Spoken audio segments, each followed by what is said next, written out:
What's up for May? This month, a special trip into the May sky at dusk and dawn. Many of us are staying home these days, and it's normal to feel kind of cooped up, yearning for wide-open spaces and more distant horizons. If you find yourself feeling like that, this might be a good time to remember that we're in space, cruising through the solar system on our pale blue dot, with a vast three-dimensional universe all around us, and we have an outstanding view. Now, we often tend to look at the sky as a curved dome above our heads, a sort of real-life version of a planetarium dome covered in a carpet of stars. But remember, in reality, it's anything but flat.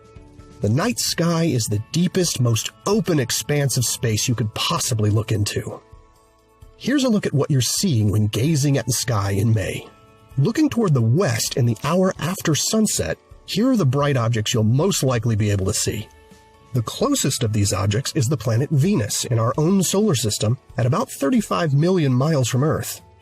The next closest is the star Sirius. It's the brightest star in our sky and also one of the most nearby at about 9 light-years away.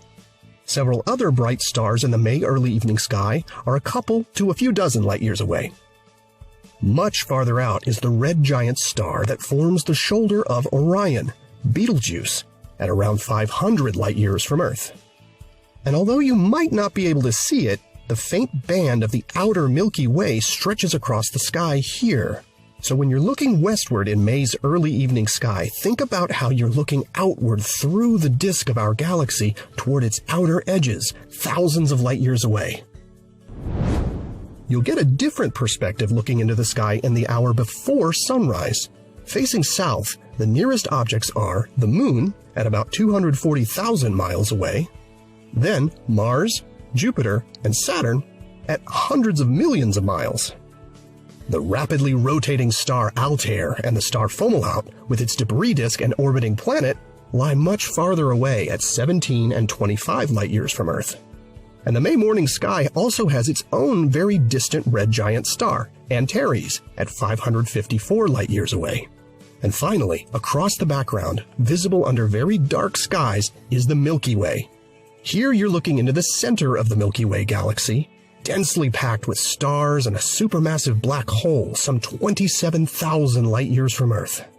The night sky that begins right above your own roof is really the shore of a deep cosmic ocean. Here's hoping this brings some comfort if you feel like you need a little space.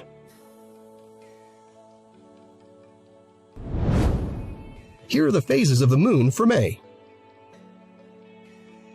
You can catch up on NASA's mission to explore our solar system and beyond at nasa.gov.